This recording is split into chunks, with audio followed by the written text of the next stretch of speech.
سلطان محمود ایک مشہور بادشاہ تھا۔ اس کا ایک نوکر تھا جس کا نام تھا ایاز۔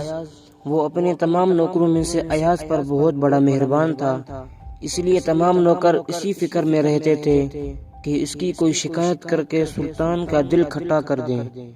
آخر بہت تلاش کے بعد انہیں معلوم ہوا کہ ایاز جس پلنگ پر سویا کرتا ہے اس کے سرہانے چاندی کا ایک صندوق رکھا ہے، جس کی زنجیر اس نے پلنگ کے پائے سے باندھ رکھی ہے۔ ہر روز اٹھتے وقت اسے کھول کر ضرور دیکھ لیتا ہے۔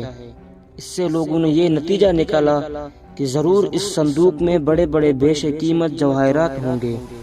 ایک دن موقع پا کر انہوں نے سلطان سے عرض کی، حضور، ایاز کے پاس جواہرات کا ایک ایسا صندوق ہے جس کی زنجیر اس کے پلنگ کے پائے سے بندھی رہتی ہے، اور وہ ہر روز صبح جب تک انہیں دیکھ نہ لے باہر نہیں نکلتا۔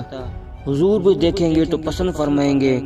سلطان نے ایاز کو بلا کر صندوق کا حال پوچھا تو اس نے اسی وقت دربار میں صندوق منگا کر کنجی بادشاہ کے حوالے کر دی کہ حضور اپنے ہاتھ سے کھول کر دیکھ لیں۔ سلطان نے شوق سے صندوق تو کھول لیا، مگر دیکھتا کیا ہے کہ اس میں صرف ایک پھٹے پرانے اور میلے کچیلے کپڑے رکھے ہیں، جنہیں دیکھ کر اس نے حیرانی سے پوچھا، ایاز یہ کیا بات ہے؟ ایاز نے کہا، بادشاہ سلامت، یہ وہ کپڑے ہیں جنہیں میں حضور کے ہاں پہنچنے سے پہلے پہنا کرتا تھا۔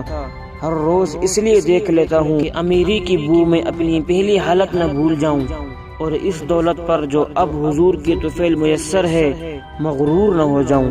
ایاز کے اس جواب سے سلطان نہایت خوش ہوا اور چغلی کھانے والے شرمندہ ہو کر رہ گئے۔